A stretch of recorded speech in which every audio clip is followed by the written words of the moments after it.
성경 말씀을 우리 한 절 보도록 하겠습니다. 마태복음 22장 37절부터 40절의 말씀을 저 한 절씩 교독하겠습니다.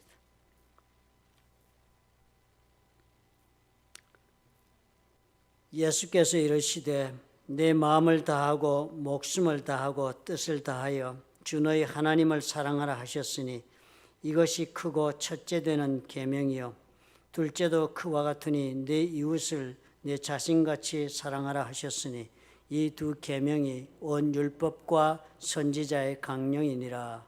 아멘.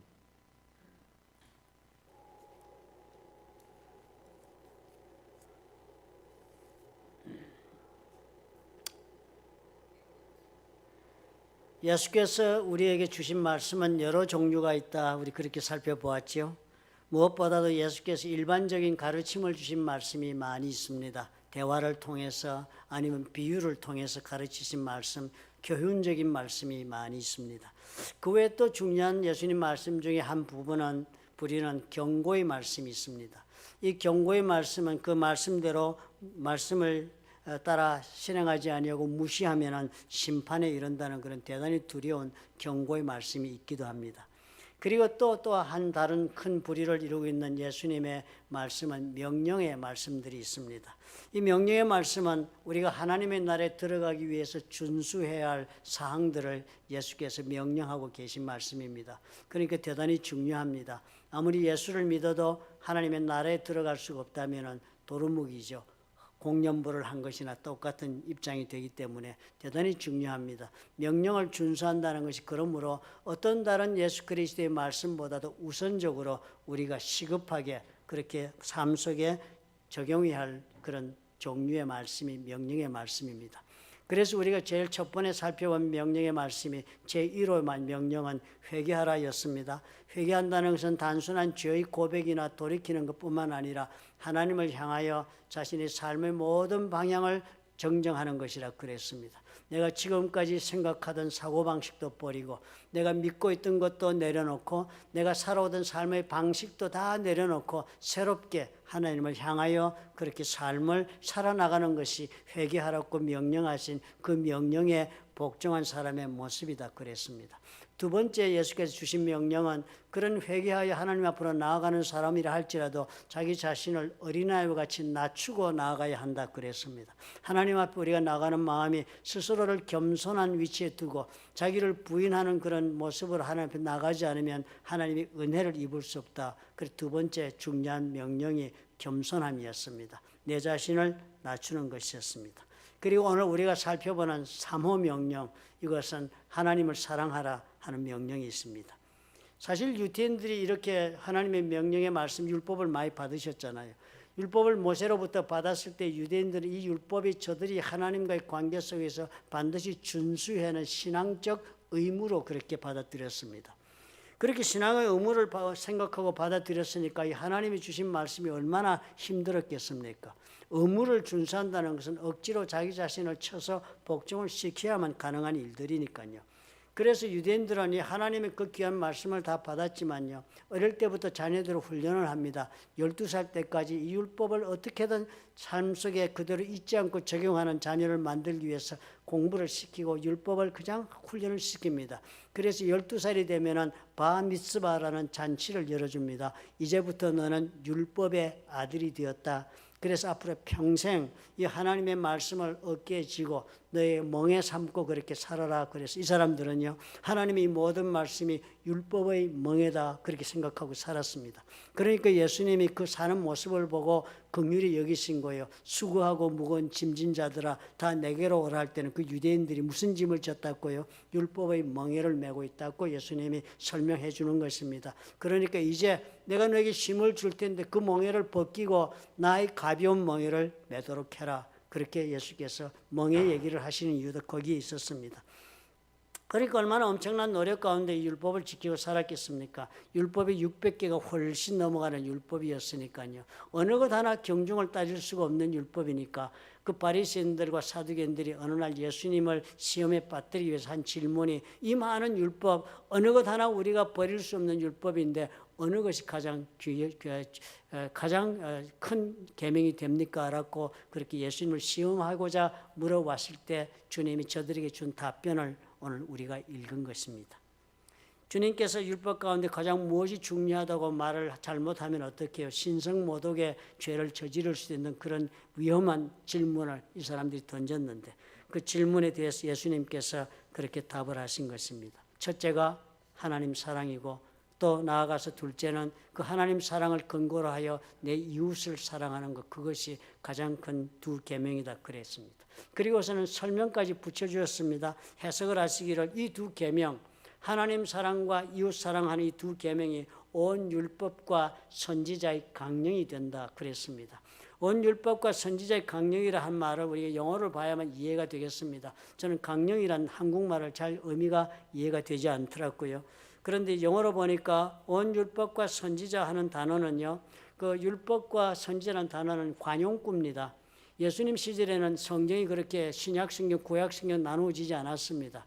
모세의 율법서와 선지자들의 예언서가 있었을 따름이니까 저들이 성경 그럴 때는 스크립처 그러면은 그것은 모세의 율법과 선지자 이렇게 가리키는 단어입니다. 그래서 예수님 시대나 혹은 구약 성경에서 율법과 선지자라고 그렇게 적은 구는 다른 말이 아니라 구약 성경이다 그런 뜻입니다. 그러니까 구약 성경의 모든 내용들이 이 두 계명에 달려 있다 그렇게 설명을 하신 거예요. 대단히 예수님께서 명쾌하게 설명을 했습니다. 얼마나 많은 커맨드먼트, 계명이 많습니까? 그런데 그 계명은 다 그렇게 너무 복잡하고 어렵게 생각하지 말아라. 하나님 사랑하는 계명과 그리고 이웃 사랑하는 계명에 다 하급 계명들이 된다. 다시 다른 말로 바꾸면 어떤 말이 됩니까? 하나님 사랑하는 계명과 이웃 사랑 계명이 기초가 되어서 그 위에 모든 하나님의 말씀이 세워진다라고 말씀하고 있는 것입니다. 모든 계명이 그러니까 무엇에 기초를 두고 있다고 예수님이 설명하셨어요? 사랑이라는 것입니다. 이 사랑이라는 계명은, 사랑하라는 계명은 예수님이 처음 하신 말씀이 아닙니다. 이미 모세 율법에서 언급이 된 하나님께서 직접 저들에게 주신 말씀이었습니다. 신명기서 6장 5절을 여러분은 다 기억하실 줄로 압니다. 너는 마음을 다하고 뜻을 다하고 목숨을 다하여 힘을 다하여 네 하나님 여호와를 사랑하라 하는 그런 신명기서에 하나님의 명령이 있었습니다. 하나님과 예수님이 동일하신 분이시니까요. 동일한 말씀을 이렇게 우리에게 주시는 것입니다. 모든 하나님의 백성들의 가장 기초가 되는 명령이 바로 이 명령이었습니다. 명령이요, 경외하라라는 것이 명령이 아닌 것이 너무나도 특이하지 않습니까? 희생하라, 경배하라, 아니면 하나님을 온 삶을 다 섬기라, 열심히 해라, 찬양해라, 이런 것들이 아닌 것이 우리가 주목해야 합니다. 사랑하라가 모든 명령의 기본이요 기초가 된다는 것이 대단히 중요한 사실입니다. 사랑이 우리 신앙의 기초석이 된다는 것이 사실은 우리에게 대단한 어려움을 가져올 수가 있습니다. 사랑은 그저 한두 가지나 좋은 일, 한두 가지나 말씀을 실천하는 것으로 우리가 할 수 있는 것이 아니기 때문입니다. 사랑이란 어떤 것이에요? 우리 전부를 내어놓을 때만이 이루어질 수 있는 것이 사랑이니까요. 사랑은 전인격적인 요구가 들어있는 그런 행위가 되기 때문입니다. 그래서 사랑은 어렵습니다. 제대로 행하기가 어렵습니다. 여러분 생각해 보십시오. 어떤 다른 종교도 우리처럼 사랑이 기본이 되는 종교는 이 지구상에 없습니다. 무슬림들 얼마나 대단합니까? 요즘 무슬림의 포교의 속도가 엄청납니다. 기독교를 훨씬 더 능가하고 있습니다. 많은 사람들이 무슬림을 선택합니다. 미국 코넬 대학교 통계를 보면요, 그 무슬림에 추종하는 숫자는 해마다 150%씩 늘어가는데 기독교에는 20% 내지 30%씩 줄어가고 있습니다.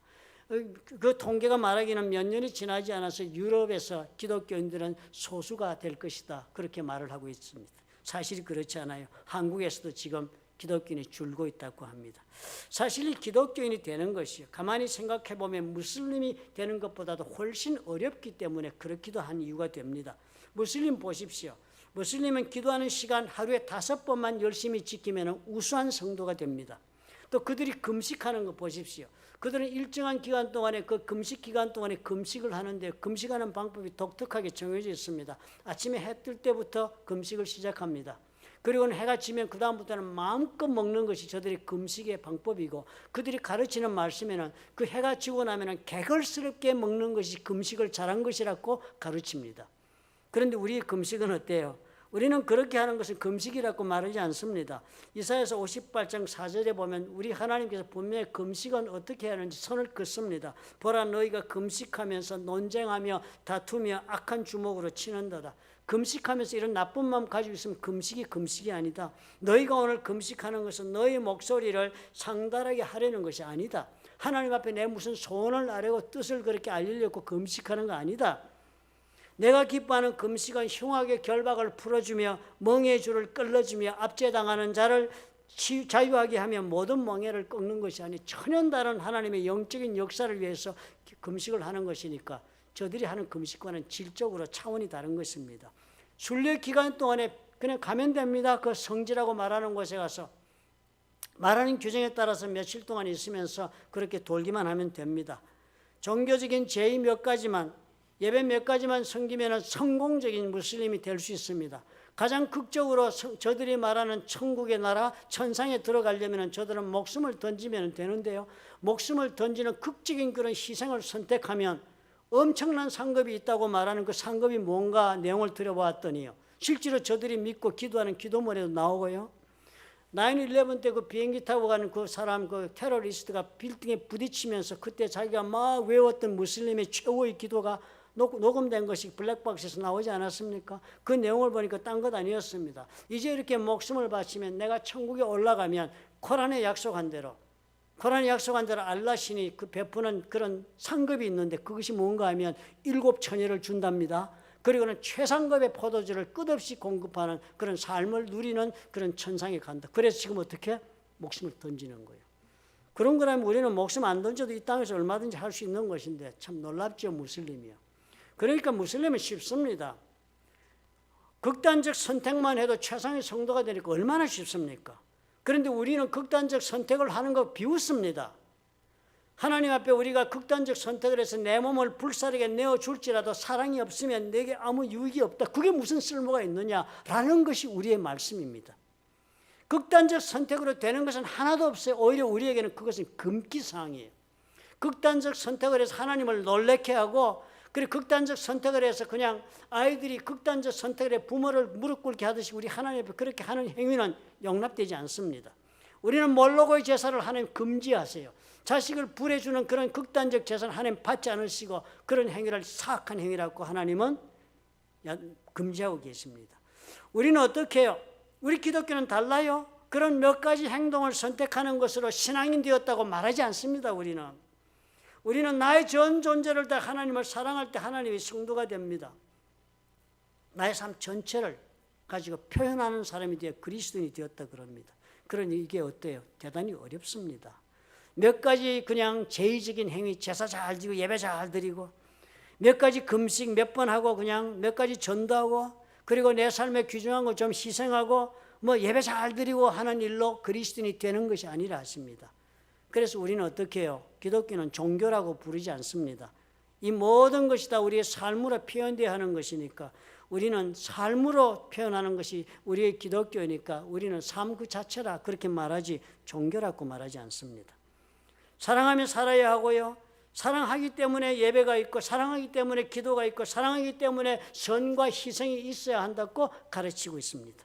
아무리 예배를 잘 드려도요. 아무리 기도를 넘치게 하고 뜨겁게 하고 아무리 극단적 희생을 하고 아무리 모든 사람들이 입에 마르게 칭송하는 선을 행했다 할지라도 그 기본에 사랑으로 행하는 삶이 기반이 되어 있지 않으면 소용이 없다. 어렵지 않습니까? 예수 믿는 사람들에게 이렇게 어렵습니다. 하나님 명예 모든 하나님의 그 가르침 선지자와 율법과 선지자의 그 말씀이 다 그 계명에 매달려 있다고 말씀하시는 게 바로 그것인 것입니다.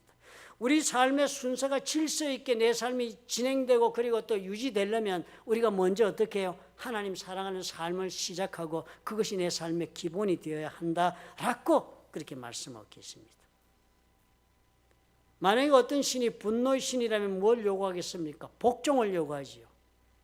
변명이나 무슨 설명이 필요 없는 그냥 절대적인 그냥 복종이 분노의 신이라면 복종하고 조용해야 될 것입니다. 그래서 목숨이 잃겠지요. 만약에 어떤 신이 전쟁의 신이라면 애국하라 그럴 것입니다. 전쟁터에 나가서 네 목숨을 던져라 그럴 것입니다. 만약에 어떤 신이 욕망의 신이라면 어떻게 하겠습니까? 희생하라는 거 가져오라. 좋은 것으로 나에게 바쳐라 그럴 것입니다. 욕망의 신에 네 가진 건 모든 것을 나한테 쏟아 놓아라 그럴 것입니다. 목숨까지라도. 불안한 신들이 있죠. 귀신들처럼 언제 하나님 앞에 심판받고 버려지고 지옥불에 떨어질지 모르는 줄을 자기 산실에 알고 있는 사단과 그 후예들, 얼마나 불안한 신들입니까? 그러니까 이 사람들은, 이 불안한 신들은 찬양과 경배를 우선적으로 우리들에게 요구할 것입니다. 그리고 사람들이 obsess되고 사람들을 집착하고 붙잡으려고 할 것입니다. 자신들이 불안하니까. 그래서 귀신에 들리면 우리가 풀려나지 못하는 것입니다. 그러나 우리 하나님 어떤 하나님이세요? 그 마음속에 무엇을 품고 계신 하나님이십니까? 사랑을 품고 계신 하나님이시기 때문에 우리에게 어떻게 해요? 그런 사랑의 하나님이시기 때문에 우리에게도 사랑을 요구하시는 것입니다. 요한일서 4장 19절이 그 말씀하세요. 우리가 사랑하면 그가 먼저 우리를 사랑하셨습니다. 그가 먼저 우리를 사랑하셨기 때문에 우리가 사랑한다 그렇습니다. 우리 하나님이 사랑의 하나님이시기 때문에 우리에게도 반대급부로 하나님의 백성이라면 사랑을 하나님께 돌려드리기를 원하는 것입니다. 우리가 이것을 기억하고 이 명령을 준수해야 합니다. 그래서 이 하나님의 사랑으로 내가 내 인생을 다시 정렬하기 시작하나갔던 내 인생이 다시 치유되고 회복된다고 우리 성경이 가르쳐 주십니다. 마음에 하나님 섬기면서 여러분 그리스도인이 되었지만 마음속에 하나님에 대한 분노나 적개심이 혹시 있을 수 있습니다. 내 삶에 해결되지 못하는 문제, 나는 하나님의 버림받고 하나님의 관심의 대상이 되지 못한다고 생각되는 그런 입장에 처했을 때는 우리 하나님에 대해서 섭섭한 마음 혹은 또 나아가서 분개한 마음, 그런 마음으로 가득 찰 수 있습니다. 사는 것이 힘들고 지치고 시간이 없는데 하나님 찾아나와 전혀 찬양하고 이렇게 하라고 하는 그 요구사항을 나는 감당할 수가 없다. 나는 정말 그런 생각이 들 수 있는 사람들도 많이 있습니다. 만약 그렇다면요, 우리는 먼저 자기 자신에게 질문을 먼저 해보라고 오늘 말씀하시는 거예요. 네가 진정 하나님을 사랑하고 있기는 한 것인가? 이 질문부터 한번 해보라 하는 것입니다. 나는 이웃을 사랑하라, 사람을 사랑한다거나 이런 일에 이제는 지쳤다. 배신당한 것이 너무나도 크고 죄짓고 계속적으로 나에게 그렇게 악행을 행하는 사람을 사랑한다는 것은 불가능하다라고 스스로를 자기 합리하고 있는 사람이 있다면 먼저 질문해 보라는 것입니다. 너는 과연 하나님을 진정으로 사랑하고 있기는 한 것인가? 이 질문해 보라는 것입니다. 베드로전서 4장 8절이 그래서 이렇게 말씀해요. 무엇보다도 뜨겁게 서로 사랑할지니 사랑은 허다한 죄를 덮느니라. 하나님 우리를 사랑할 때 이렇게 사랑했다는 거, 우리가 허물이 많고 죄가 많은데도 하나님 그걸 다 덮어주시면서 우리를 사랑한 것처럼 너도 그렇게 서로 뜨겁게 사랑해야 한다. 깊이 사랑해야 한다. 상대방의 허물과 죄를 보고 그것 때문에 이유를 삼지 말고 그거 다 덮어주어야 한다. 그거 다 덮고 뜨겁게 사랑하도록 해라라고 하는 것이 예수님의 명령입니다. 그런데 문제가 뭐예요? 좋습니다. 그렇게 하나님 사랑하라니까 해야지요. 이웃을 그렇게 허물을 덮고 사랑하라니까 사랑해야지요. 그런데 그런 감정이 도대체 일지가 않습니다. 그죠? 사랑하라 그런다고 뭐 사랑이 막 됩니까?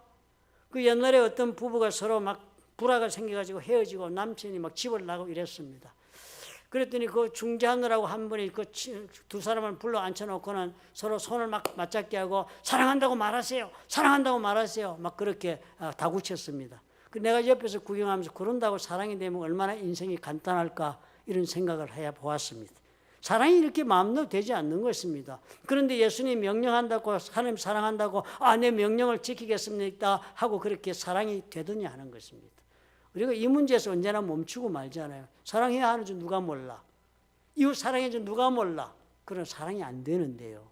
이것이 우리의 신앙의 문제점입니다. 이것을 우리가 해결해야지요. 어떻게 하면 하나님을 사랑할 수 있는가에 대한 우리 나름대로 신앙적 해답이 있어야 하는 것입니다. 명령만으로 족하지 않은 것이에요.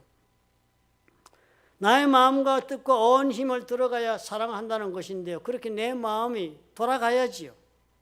그리고 내 뜻이 그렇게 정해질 수 있어야지, 그죠? 나는 전혀 사랑하겠다는 뜻이 서지 않습니다. 나를 배신하고 버리고 간 사람에게 어떻게 사랑하는 마음을 계속 내가 품고 그렇게 바라보는 마음이 생기겠어요? 온 힘을 다해서 그런 사람을 사랑하며 인생을 소진하라 할 수 있는 그런 바보가 이 세상에 있겠어요? 그건 되는 일이 아닌 것입니다. 명령은 따르고 싶습니다. 그럼 어떻게 이 명령을 따를 수 있는가? 그 노하우를 우리가 배워야지, 그죠? 그 첫 번째가 관계의 설정입니다. 관계를 세우기 시작해야 돼요. 먼 사랑부터 우리가 자꾸 너무 염려하지 마십시다. 사랑해야 된다는 것 때문에 너무 그것 때문에 우리가 사로잡혀서 우리 자신을 채찍질할 것이 없습니다. 먼저 관계를 시작하도록 하는 것입니다. 만약에 깨어진 사랑을 회복하고 싶다면 관계를 다시 회복하도록 해보는 이 관계가 출발점이 되어야 되겠습니다. 왜냐하면 사랑은 이 관계를 통하여서 존재하기 때문입니다. 하나님께서 우리를 향하여 가지고 계신 사랑도 우리가 하나님과 관계를 맺기 시작할 때부터 우리에게 흘러 들이오는 것을 우리가 감지할 수 있게 됩니다. 그래서 예수께서 우리에게 애초에 명령을 주실 때 회개하라, 네 인생의 방향을 틀어라 그러시는 거예요. 그리고는 하나님은 낮은 자세를 가지고 겸손하게 와서 네 마음을 하나님 앞에 드려라, 즉 마음을 열고 주님 앞에 나오라는 뜻입니다. 그렇죠? 그렇게 하면 관계가 시작이 되기 때문입니다. 우리 주님께서 그렇게 1호, 2호 명령을 준 것이 하나님을 사랑하는 그 방법을 배우기 위해서는 그 자세가 꼭 필요한 것입니다. 우리 속에 이런 관계를 시작할 수 있는 그런 욕구가, 내적 욕구가 있어야 합니다. 그러려면 어떻게 해요? 방향을 바꾸고, 그리고서 내 자신을 낮추고 마음을 열고 이래야만 관계가 시작되겠죠. 사람들과의 관계도 그렇지 않습니까? 자존심 부쩍 세우면 이쁜 여자하고 연애 성공 못하죠. 그죠? 연애와 결혼할 때까지는 어쨌든 간에 자존심 낮추고 모든 삶의 방향을 그쪽에다 초점을 맞춰야 관계가 시작되면서 여자의 마음이 움직이기 시작하지 않겠습니까? 그랬죠. 그죠? 이 욕구가 우리 속에 있어야 합니다. 하나님과 내가 정말 사랑의 관계를 맺고 싶습니까? 이것이 중요해요. 내 마음에 맺고 싶은 욕구가 있으면 그 욕구에 따라서 내가 방향을 전환해서 내 자신을 낮추고 마음을 열고 주님 앞에 나가서 관계를 시작하겠다는 그 의도가 굉장히 중요한 그런 물꼬가 되는 것입니다. 요한계시록 3장 20절이 그래서 우리 그 말하는 거예요. 볼지어다 내가 문 밖에 서서 두드리노니 누구든지 내 음성을 듣고 문을 열면 내가 그에게로 들어오고 그로 더불어 먹고 그는 나와 더불어 먹으리라. 이걸 문을 열면 예수님 들어와서 밥 먹자 한다고 생각해서 그 밥 먹어 뭐하냐, 어느 배고픈 사람 어디 있냐 이렇게 생각하면 아무것도 모르는 사람이죠. 요즘 밥 먹는다 하는 것이 무슨 뜻입니까? 교제하겠다는 뜻입니다. 그죠? 우리가 뭐 배가 고파 밥 먹자는 사람 어디 있습니까? 밥은 혼자 먹으면 편합니다. 지 먹는 거 맛있는 거 골라 먹으면 편하지. 굳이 밥을 같이 먹는 이유는 서로 삶을 나누자 해서 밥을 먹는 것입니다. 교회에서 점심 식사 왜 합니까? 뭐 밥 못 먹을 사람 모아놓고 우리가 긍휼에 주는 식사 대접하는 겁니다. 아니지요. 밥 못 먹을 사람이 어디 있습니까? 교회 음식처럼 먹으려면 그거 뭐 어디 가든 못 먹겠습니까? 그런데 왜 그래요? 교제하자는 것입니다. 서로가 대등한 입장에서. 주님이 바로 이렇게 하시겠다는 거예요. 주님이 바로 관계가 시작되면 우리가 이런 교제를 시작하겠다는 것입니다. 이걸 위해 주님은 어떻게 대기 상태에 지금 우리 앞에 서 있다 하시는 거예요. 주님이 문 앞에 기다 우리가 마음문을 열고 받아들이겠다 하면 들어오시겠다는 것은 교제를 시작하러 들어오시겠다는 겁니다. 주님과 내와 교제하면 교제의 관계가 설정되면 그것이 바로 우리 첫 번째 그 관계를 통해서 사랑의 첫걸음을 시작하게 되는 일이 벌어집니다. 우리가 죄 가운데 있고 하나님 멀리 떠나 일들할지라도 어떻게 해요? 그런 우리라 할지라도 우리 주님은 지금 우리 앞에 대기 상태 웨이팅 모드로 지금 기다리고 계신다. 대단히 중요한 것은 우리가 어떻게 해요? 교제를 해보겠다는 마음을 가져야 합니다. 내 이 의사가 중요하죠. 꾸준한 관계를 한번 맺고 싶다는 의사가 중요합니다. 하나님이 그저 내 삶의 어려운 문제나 좀 해결해 주시면 좀 멀리 계시기를 원한다면 어렵습니다. 사랑은 어려워요. 그저 하나님이 내 억울한 하소연이나 들어주시고 하나님이 내 원수나 갚아주고 그저 내가 정말 기도할 때마다 응답해 내주는 그런 하나님이 되시기를 원하신다면 하나님 사랑은 물 건너 갑니다. 왜냐하면 하나님은 교제를 원하시기 때문에 꾸준한 교제를 하겠다는 그런 마음의 준비가 있어야 시작이 될 수 있습니다. 그런 교제를 시작할 때 하나님 방법이요. 하나님 그렇게 교제를 시작하면서 하나님을 우리가 알아가기를 원하십니다. 그렇게 해서 알게 하시는 방법으로 우리 하나님이 주신 것이 율법입니다. 요한복음 14장 15절이 그래서 이렇게 적습니다. 너희가 나를 사랑하면 나의 계명을 지키리라. 만약에 너희들이 나를 사랑한다면 이 계명을 지킬 것이다. 이 계명은 안 지키는 사람이 많습니다. 계명을 선택해서 지키고 안 지키고 하는 것이 계명이니까 만약에 네가 나를 사랑한다면 지키는 것을 선택하게 될 것이라는 거예요. 왜냐하면 사랑하면 이 사랑을 어떻게 하는가를 알고 싶은 것이 그 욕구가 바로 이 계명을 통해서 우리에게 가르쳐 주기 때문입니다. 우리 하나님의 계명은 이 율법을 통해서 우리는 뭘 배웁니까? 하나님 사랑하는 방법을 배우는 것이기 때문에 이렇게 율법을 통해서 하나님 사랑이 있다고 말씀하는 것입니다. 요한복음 15장 10절도 그래서 그럽니다. 내가 아버지의 계명을 지켜 그의 사랑 안에 거하는 것 같이 예수님과 하나님이 사랑의 관계에 있는 것도 예수님이 하나님 아버지의 계명을 지키고 있어서 그 관계가 유지되고 있는 것처럼 예수님이 그 말씀하시네요. 너희도 내 계명을 지키면 내 사랑 안에 거하리라. 사랑 별거 아니다. 그 사랑 뭘 통해서 배우느냐? 이 계명 지키는 데서 배우게 된다. 계명 지켜라. 그러면 사랑이 뭔지 알게 된다. 그렇게 지금 말씀하시는 거예요. 또 한 걸음 더 나아가서 더 극렬하게 주님이 설명하시는 말씀이 14장 21절에 나옵니다. 나의 계명을 지키는 자라야 나를 사랑하는 자다. 나를 사랑한다 하면서 계명을 안 지키는 사람은 사랑의 방법을 모르는 사람, 그 사랑도 사랑이 아니다. 나를 사랑하는 자는 내 아버지께 사랑을 받을 것이요 나도 그를 사랑하여 그에게 나를 나타내리라. 예수님이 어떻게 해요? 만나주시겠다고 말씀하시는 것도 사랑을 제대로 하는 방법을 사랑해라. 그래야만 나를 가까운 데서 친숙하게 만나는 일이 벌어진다라고 말씀하시는 거예요. 부부관계를 여러분 비교해봐도 다 이거 정확히 쉽게 이해될 수 있는 말씀 아닙니까? 부부간에도 사랑의 법을 지켜야 합니다. 남편이 아내를 사랑한다 하면서 돈 벌어가지고는 집에 한 푼도 안 갖다 주고 지 좋은 옷 사입고 지 맛있는 거 먹고 노름하러 댕기고 그러면 나 당신을 사랑해. 그러면 그 사랑이 사랑이라고 믿어줄 여자가 있겠습니까? 아내는 남편을 사랑한다 하면서 집에 살림도 안 살아주고 남편이 가지는 돈만 가지고 자기 좋은 옷만 사입고 맛있는 거 먹으러 친구랑 놀러 다니면 남편이 볼 때 저 여자가 나를 사랑한다고 하겠습니까? 결혼의 법을 지켜줘야지, 그죠? 결혼의 법을 통해서 우리는 뭘 알아요? 사랑하는 방법을 배우는 것입니다. 그러니까 결혼해서 아내를 사랑하고 살려면 먼저 배워야지요. 집에 퇴근하면 바로 집으로 들어간다. 월급 받으면 바로 봉투를 갖다 넘긴다. 그리고 무엇이든지 아내 중심으로 생각하고 섬기는 이런 것을 결혼의 법을 지키면서 그것을 통해서 사랑하는 법을 배워서 사랑을 하게 되는 것입니다. 우리가 하나님 앞에서 이걸 배워야 되는 거예요. 제일 먼저 우리 하나님을 아는 것이 계명을 통해서 알게 됩니다. 하나님을 통해서 계명을 통해서 하나님을 알게 되면서 사랑하는 법을 배우는 것입니다.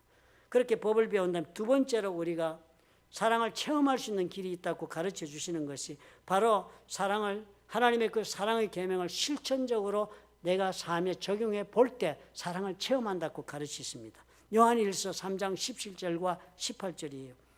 누가 이 세상의 재물을 가지고 형제의 궁핍함을 보고도 도와줄 마음을 닫으면 하나님의 사랑이 어찌 그 속에 거하겠느냐? 물질을 말합니다. 이 물질은 우리의 마음이 있습니다. 그죠? 성작은 아니건 우리가 예수 믿어 잘 믿건 아니건 우리 모든 사람들이 물질에 내 마음이 있습니다. 이 세상에 그 재물을 내가 가지고 형제 궁핍함을 보고도 도와줄 마음을 닫아버린다. 도와줘야 되겠지만 안 도와준다. 그러면 그 사랑이 그 안에 있겠느냐? 없다. 사랑이 없는 거다. 돈 써야 되는 거예요. 그러면서 이렇게 말씀하네. 자녀들아, 우리가 말과 혀로만 사랑하지 말고 행함과 진실함으로 하자. 말과 혀로 하는 것이 사랑이 아니라 진실하게 행동으로 옮겨야 된다는 것입니다. 말로만 하는 것은 사랑이 아니라 하시네. 그런데 우리는 말로만 얼마나 많은 립 서비스를 하고 살 때가 많습니까? 진실한 행동에 실천이 있을 때 사랑이 체험할 수 있다고 말씀합니다. 예수님이 말씀하실 때도요, 마지막 심판에 양과 염소를 나눌 때도 그 실천하는 것이 무엇이었습니까? 사랑의 실천이었습니다. 긍휼한 마음으로 베푸는 삶을 실천할 때 하나님께서 예수께서 행하신 것을 인정하는 그 심판의 모습이 양과 염소의 마음입니다.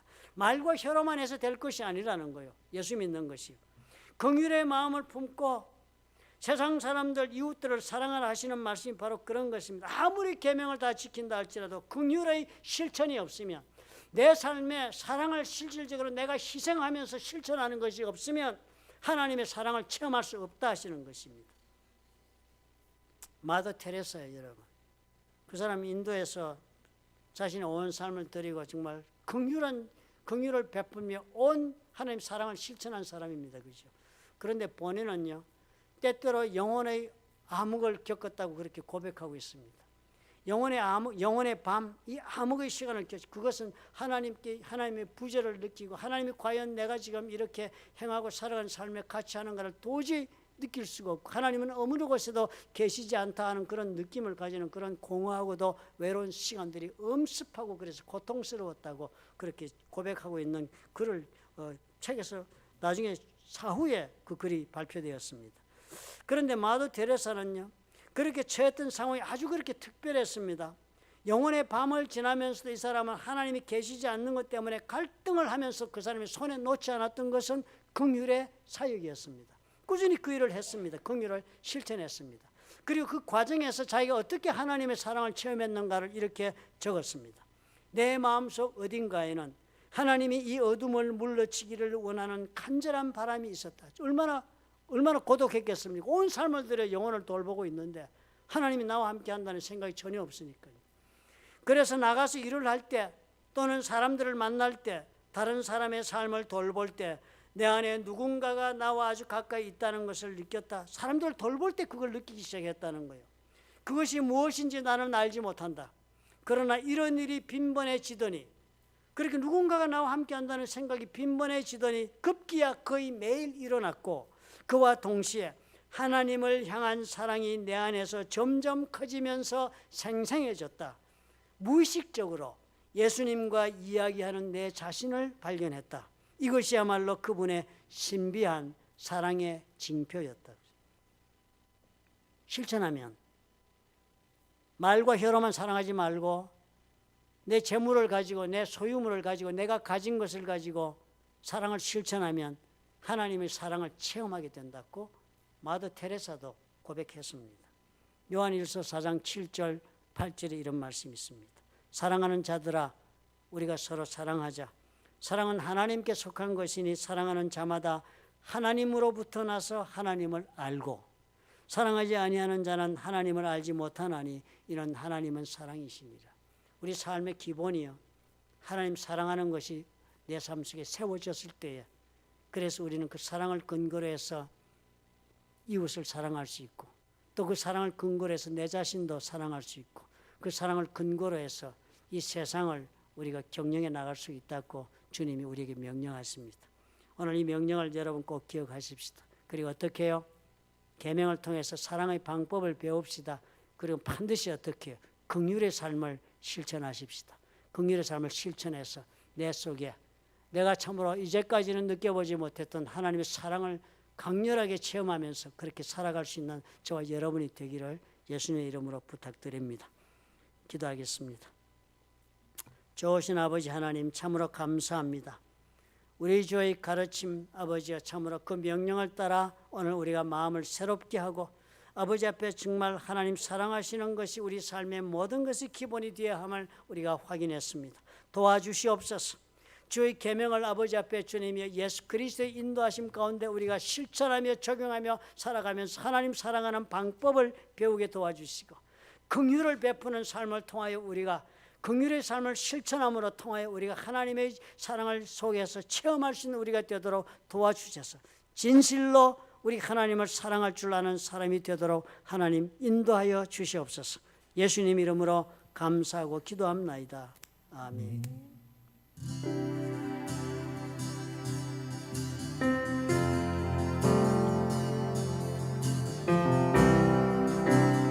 우리 시간 같이 고백하며 나아가시겠습니다. 사랑하는 나의 아버지, 사랑하는 나의 아버지, 이름 높여드립니다. 주의 나라 찬양 속에 임하시니 능력에 주께 찬송하는 우리 한 번 더 사랑하는 나의 아버지, 사랑하는 나의 아버지, 이름 높여드립니다. 이름 높여드립니다. 주의 나라 찬양 속에 임하시니 능력에 주께 찬송하네. 전능하시다 하나님 찬양.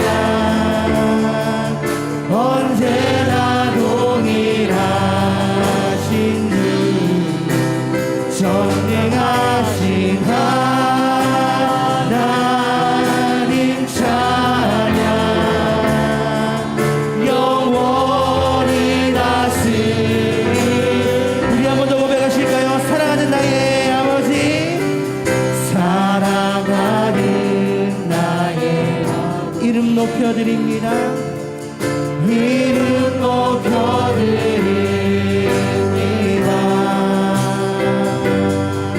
주의 나라 찬양 속에 임하시는 능력에 주께 찬송하라. 전능하신 하나님 찬양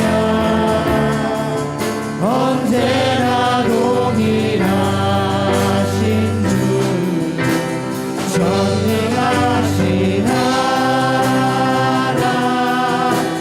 찬양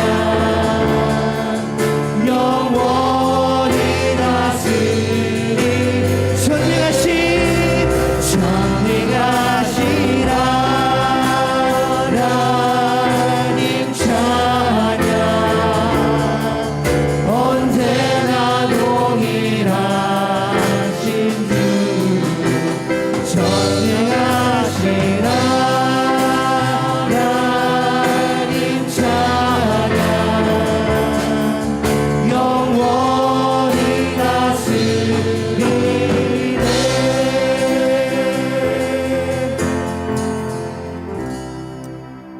사랑의 하나님 아버지, 참으로 우리의 마음을 주님 새롭게 해주셔서 우리가 진실로 하나님을 향하여 삶의 방향을 바꾸고 우리 자신을 아버지와 낮게 하나님 앞에 겸손한 자리에 아버지에 두고 우리의 마음을 열고 우리 주 하나님과 관계를 맺고 삶을 새롭게 시작하기를 원합니다. 주님 도와주옵소서. 아버지의 계명을 삶 가운데 적용하는 것을 통하여 하나님이 누구신가, 우리 하나님은 어떤 분이신가, 하나님을 사랑하는 방법은 무엇인가를 우리가 터득하게 도와주시고, 아버지 또한 우리가 긍휼의 삶을 실천하여 우리의 영혼 가운데, 우리의 심령 가운데 하나님의 사랑이 샘솟듯이 솟아오르는 놀라운 은혜를 체험할 수 있도록 아버지여 자비를 베풀어 주시옵소서. 오늘 아버지 앞에 주님이여 이렇게 새롭게 명령에 순종하여 관계를 열고 새롭게 생명의 길, 사랑의 길로 아버지 앞에 걸어가기로 결단하고 일어선 하나님의 사랑하는 자녀들과 그들의 생업과 가정 위에 또한 보혈로 값지고 세우신 플러턴 좋은 교회와 파송하신 선교사들 위에 우리 주 예수 그리스도의 무한하신 은혜와 우리 하나님 아버지의 극진하신 사랑과 보혜사 성령님의 교통하심이 지금부터 영원토록 함께 하실지어다. 아멘.